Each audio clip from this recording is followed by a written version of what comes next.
Hey guys, welcome to Wrestling Figure Wednesday. Today I will be reviewing the Mattel WWE Elite Series 23 Flashback Triple H figure. This is an awesome figure in my opinion because it reminds me of my childhood when I grew up watching WWE and Triple H was in D-Generation X and he had a loudspeaker outside the WCW offices, and it was really often the Monday Night Wars, so it's really cool to have a figure of him like this.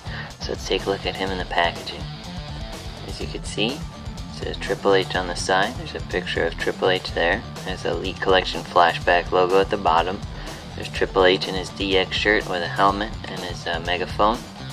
And it says includes t-shirt, megaphone, and helmet. There's a WWE logo. It says Series 23 at the top there. On this side, you can see the WWE logo. Elite Flashback logo and Triple H there. It says includes t-shirt, megaphone, and helmet. And then on this side, there's a Series 23 logo up top. It says Triple H and has the WWE logo at the bottom. Now looking at the back, you can see it has the WWE logo, the Elite Flashback logo, and Series 23 logo up top. It says Triple H. Has a larger picture of him there from when he was younger. It has his height and weight, where he's from, his signature move, some of his career highlights, and a little bio about him, probably from the era that this figure is based off of. It says recreate the action of WWE. Also in the set is Antonio Cesaro, a flashback Undertaker, John Cena, a flashback Macho Man Randy Savage, and a flashback JBL. And it also shows a Raw basic ring. So now let's take a look at him fresh out of the package.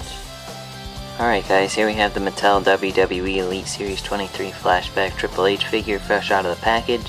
Overall I'd say it's a really awesome figure. It reminds me a lot of my childhood in the 90s when I grew up watching wrestling, and it was during the Monday Night Wars and Triple H and DX were a huge stable at the time.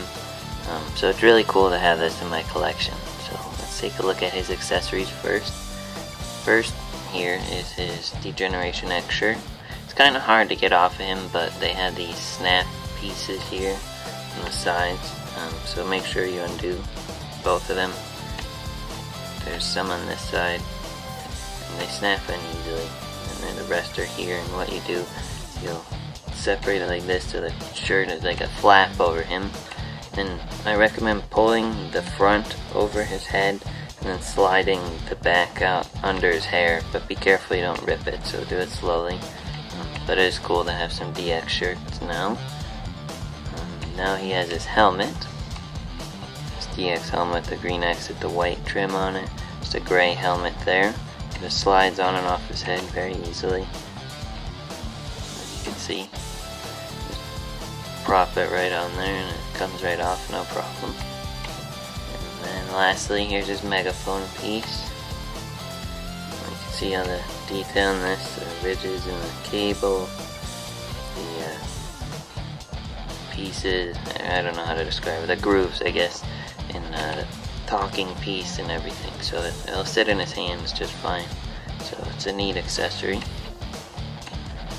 And now look at Triple H. And here's a younger Triple H. Looks just like him, especially at that time when I remember him when he had his light blonde hair. Very cool. This is a ball jointed head that goes up and down as well as left and right. You can see the detail in his longer hair, and he's got his little ponytail and everything. So very cool.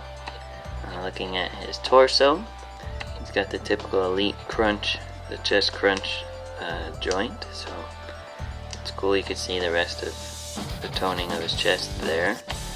Looking at his back, you can see that there. Looking at his arms, he's got ball jointed shoulders, swivel bicep joints, typical elbow joints. He's got white painted on wrist tape on both arms. And then you got the swivel wrist joints and the joint that goes up and down as well. And going to his lower torso, he has a swivel waist joint. And looking at his tights, he's got his black, silver, and I guess dark turquoise designs. Very cool. You can see all the detail within his legs there, so, and on the back. So it is very detailed. and I believe pretty accurate to this time, when he used to wear long tights instead of his underwear now. So looking at that, he's got ball jointed legs that go up and down as well as outward, so you can really pose him well. He has swivel tie joints, as you can see, so you can pose his legs even better that way. Going down to his knees, he's got the rubber knee pads covering his knees. He's got double jointed knees. The knee pads don't restrict the movement too much, which is nice, so you could really pose him well with like a pedigree and stuff, so that's really cool. And lastly, he's got like black socks here that he probably wore. Actually, no, that's probably the rest of his type. Sorry. It reminded me of the Big Show figures that had the tall socks there. So, but no, that's the rest of his tights. Then looking at his boots, he has the swivel boot joints, go left and right. And then you can see all the laces detailed in his boots. And then he has the typical ankle joints that go up and down. So, yeah, it's Triple H for you. It's an awesome figure, honestly. If you're a fan of flashbacks, like I am, highly recommend it. It is a very cool piece, especially if you're an Attitude Era fan or just Triple H fan. So yeah, thanks for watching. Be sure to like Wrestling Figure Wednesday on Facebook to suggest future reviews you'd like to see me do, and I will see you next week. Thanks.